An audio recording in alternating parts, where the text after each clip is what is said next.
अस्सलाम वालेकुम dear students. Compact bone और स्पंजी बोन का फ़र्क हमारा आज का शानदार लेसन है। बिला तख़ीर हम अपने लेसन की तरफ चलते हैं। कम्पैक्ट बोन क्या होती है? Compact bone is the non cancerous portion of a bone. ये हड्डी का गैर कैंसरस पार्ट होता है। नॉन कैंसरस मीन्स कि हड्डी के इस हिस्से में कैंसर पैदा नहीं हो सकता। Which largely consist of closely packed osteons and forms the hard exterior of the bones. दो बातें हैं। नंबर वन, ये अमूमन ओस्टियन की पैकिंग होती है इसमें। टू, ये हड्डी का एक्सटीरियर पार्ट बनाता है और हार्ड पार्ट बनाता है। तो याद रहे कि कम्पैक्ट बोन गैर कैंसर शुदा होता है जो ओस्टियन पर मुश्तमिल होता है और ये अमूमन हड्डी का बैरूनी हिस्सा और सख्त हिस्सा बनाता है।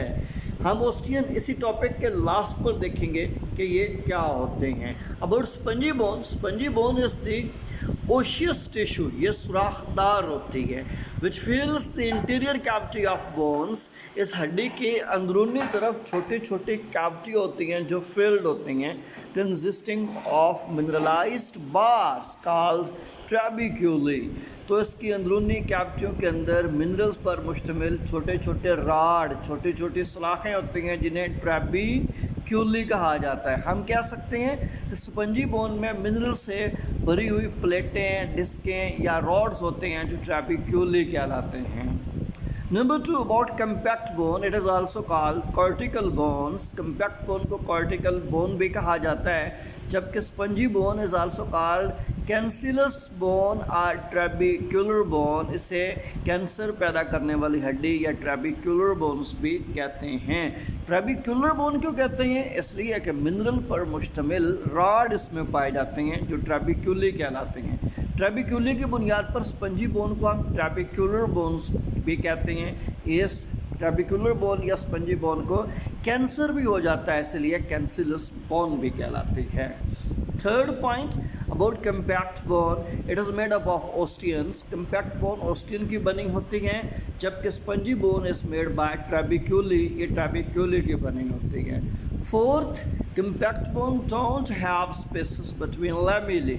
कम्पैक्ट बोन की लैमेली में किसी किस्म की कोई स्पेसेस नहीं होती, while spongy contains spaces between lamellae. Spongy bone में स्पेसेस पाई जाती हैं। Fifth difference, compact bone has a marrow cavity. इसमें मैरो की कैविटी होती है और कैविटी में गोदा भरा होता है। While spongy doesn't have a marrow cavity, spongy में कोई मैरो कैविटी नहीं होती। सिक्स्थ, कम्पैक्ट बोन के बारे हैं, there is a high amount of calcium, यहाँ पर कैल्शियम रिचली एग्जिस्ट करता है। While about the spongy bone there is very low amount of calcium, spongy bones में कैल्शियम कम से कम मिकदार में पाया जाता है।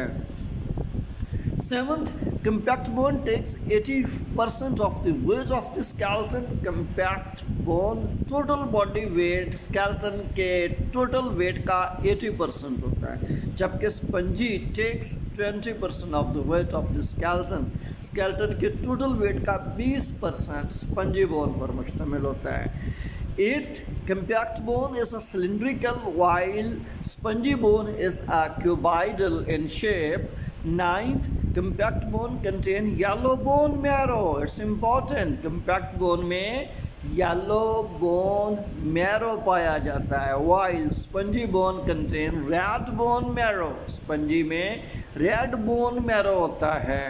Next, compact form major parts of long bones such as arms and legs. compact bone हमारी हड्डियों के मेजर हिस्से जैसा कि आर्म्स, लेग्स हैं, लंबी हड्डियों के पार्ट्स का हिस्सा होती हैं। जो spongy head form major parts of short bones, ये शार्ट बोन के मेजर हिस्से बनाती हैं, such as wrists and ankles. Wrist और एंकल जो कि छोटी हड्डियाँ और छोटे हिस्से हैं, इनके मजबूत रीजन्स को बनाना स्पंजी बोन का पार्ट होता है। यहाँ पर आपने याद रखना है, compact bone is the outer layer of the bone, while spongy bone is inner layer of the bone. बैरूनी सतह कम्पैक्ट बोन कहलाती है, जबकि हड्डी की अंदरूनी सतह को हम स्पंजी बोन कहते हैं। Next difference is that compact bone is hard, spongy bone is softer and more porous. Spongy bone porous भी होती है और सॉफ्टर भी होती है, कंपैक्ट हार्ड है और नॉन पोरस भी होती है mostly. Compact bone found in the inner surface of a bone, जो कंपैक्ट बोन है ये अमूमन हड्डी की अंदरूनी तरफ होती है, while spongy bone is found in the outer layer of a bone, ये हड्डी की आउटर लेयर्स होती हैं। होपफुली यहाँ पर इसने गलत मेंशन किया हुआ है, जो कंपैक्ट बोन है it is outer surface of the bone and spongy bone is the inner layer of a bone. It's to be corrected कि कंपैक्ट बोन हमेशा आउटर लेयर होती है, जो स्पंजी बोन है वो इनर लेयर होती है। यहाँ स्लाइड में ये गलत मेंशन कर दिया गया है।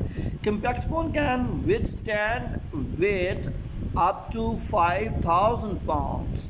कंपैक्ट बोन 5000 पाउंड तक का वज़न उठा सकती है, बर्दाश्त कर सकती है, जबकि spongy bone is unable to withstand high weight. Spongy bone ज़्यादा वेट उठाने में मददगार साबित नहीं होती। Compact bone provide structural support to the body. Compact bone हमारी बॉडी को साख्ती सहारे मुहैया करती है, जबकि जो स्पंजी बोन है it acts as a buffer for compact bone.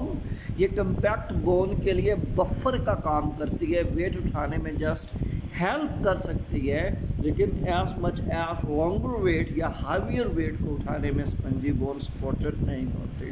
यहाँ पर ये बोन्स दिखलाई गई हैं और उनके पार्ट भी दिखलाए गए हैं कि जो आउटर लेयर ऑफ बोन है that is the compact bone, और जो इनर लेयर है that is the spongy bone. फिर इस हड्डी के कुछ पार्ट्स भी दिखलाए गए हैं, जिसे अगर आप गौर से देखें तो लेफ़्ट साइड पर प्रॉक्सिमल एपिफाइसिस, मेटाफाइसिस, डायाफाइसिस, फिर मेटाफाइसिस और डिस्टल एपिफाइसिस आ जाता है। हड्डी का टॉप सिरा, ऊपर वाले सिरे को हम प्रॉक्सिमल एपिफाइसिस कहते हैं, जबकि जो हड्डी का लॉन्ग और सेंट्रल पोर्शन होता है वो डायाफाइसिस कहलाता है।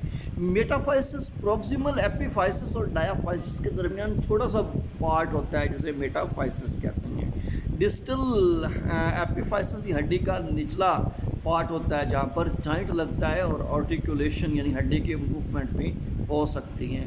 यहाँ पर वही डेफिनेशंस मेंशन की गई हैं कि डायाफाइसिस को हम शाफ्ट ऑफ अ बोन भी कहते हैं। It consist of central medullary cavity, जिसके दरमियान में कैविटी होती है that is filled with yellow marrow, जिसके अंदर येलो बोन मैरो पाया जाता है। और हमने कहा था कंपैक्ट बोन में येलो बोन मैरो होता है, जबकि स्पंजी बोन्स में रेड बोन मैरो होता है। तो डायाफाइसिस के केस में ये डायाफाइसिस का जो पार्ट है हमने यहाँ पर मेंशन किया, ये सेंट्रल रीजन के ऊपर आपको डायाफाइसिस लॉन्ग बोन में नज़र आ रहा है, ये दरअसल येलो बोन मैरो कंटेन करता है। It is surrounded by a thick collar of a compact bone, तो इसके ऊपर कंपैक्ट बोन की मोटी तय चढ़ी होती है, मोटा कॉलर लगा होता है। To epiphysis and extended ends, तो इसे हम एक्सटेंडेड एंड भी कहते हैं, ये फैले हुए या बढ़े हुए हिस्से होते हैं। तो अगर आप नोट करेंगे एपिफाइसिस टॉप पर दिए गए हैं, ऊपर भी नीचे भी, जो ऊपर हो वो प्रॉक्सिमल एपिफाइसिस कहलाता है, जो निचला होता है वो डिस्टल एपिफाइसिस। यहाँ पर जॉइंट फॉर्मेशन होती है और यहाँ पर हड्डियों की मूवमेंट हो भी सकती है और नहीं भी हो सकती। अगर इमूवेबल जॉइंट्स हो तो फिर मूवमेंट नहीं होगी, मूवेबल बोन्स में मूवमेंट हो सकती है।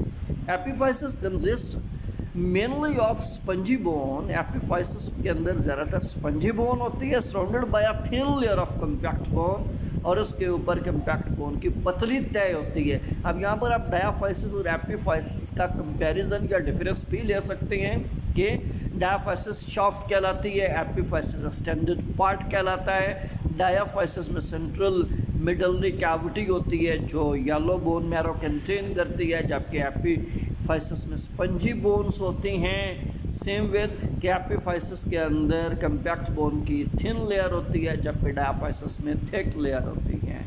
Let's say epiphyseal line that is the remnant of epiphyseal disc. Epiphyseal disc का ये बचा कचा हिस्सा होता है that is of cartilage at the junction of the diaphysis and epiphysis.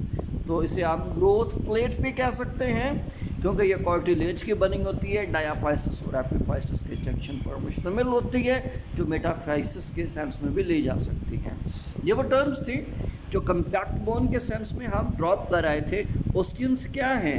These are cylindrical vascular tunnels, ये रास्ते होते हैं और वेस्कुलर नालियों पर मुश्तमिल हैं, सिलेंड्रिकल होते हैं, found by an osteoclast rich tissue, जिससे ओस्टियोक्लास्ट पर मुश्तमिल टिश्यू बनाती है। तो ये कंप्लीट ओस्टियन हमें दिखलाया गया है, कंप्लीट डायग्राम भी दिखलाई गई है, और इस ओस्टियन में हैवर्सियन केनाल, ओस्टियोसाइट, केनालिकी जैसे स्ट्रक्चर्स भी दिखलाई गई हैं जो इसको कंप्राइज ऑफ करती हैं। ये जो दरअसल एक जालीनुमा पार्ट है, जो सिलेंड्रिकल वेस्कुलर टनल है, ये ओस्टियन कहलाता है। इसे हम अगली शक्ल में भी मज़ीद देखते हैं, मज़ीद क्लियर किया गया है। अगर आप नोट करें तो टॉप के ऊपर ब्लू कलर में ओस्टियोब्लास्ट सेल और ओस्टियोब्लास्ट सेल की लेयर नज़र आ रही है। सेंटर में सेंट्रल कनाल है जिसके अंदर नर्व्स भी है, आर्टरी भी है, वेन्स हैं, लिम्फेटिक वेसल्स दिखलाई गई हैं, जबकि सेकंड मोस्ट लेयर में आपको ओस्टियोसाइट सेल्स नज़र आ रहे हैं और छोटे छोटे पैचेस लैमेलाई के भी नज़र आ रहे होते हैं। ये ओस्टियंस कहलाते हैं और कम्पैक्ट बोन का हिस्सा है। कम्पैक्ट बोन को ये बनाने में हिस्सा लेते हैं, इसीलिए बाज़ औक़ात कम्पैक्ट बोन को ओस्टियन बोन भी कहा जाता है, क्योंकि स्पंजी बोन्स में ओस्टियंस एब्सेंट होते हैं। Now what is trabeculae? The major part of the spongy bone. It is a highly porous form of bone tissue. ये इंतहाई पोरस हड्डी होती है या टिश्यू, हड्डी का पोरस पार्ट होता है। That is organized into an interconnected rods and plates, जो कि आपस में जोड़कर रॉड और प्लेटें बनाती हैं। ये स्केच के अंदर क्लियर कट दिखलाया गया है ट्रैबेक्यूली को कि ये प्लेटें बनी हुई हैं, डिस्कें बनी हुई हैं जो आपस में जुड़ती हैं और स्पंजी बोन को कंप्राइज करवाने में हेल्पफुल साबित होती हैं, और इन्हीं के अंदर फिर रेड बोन मैरो भी पाया जाता है। Thank you for watching, stay blessed, अल्लाह हाफिज़।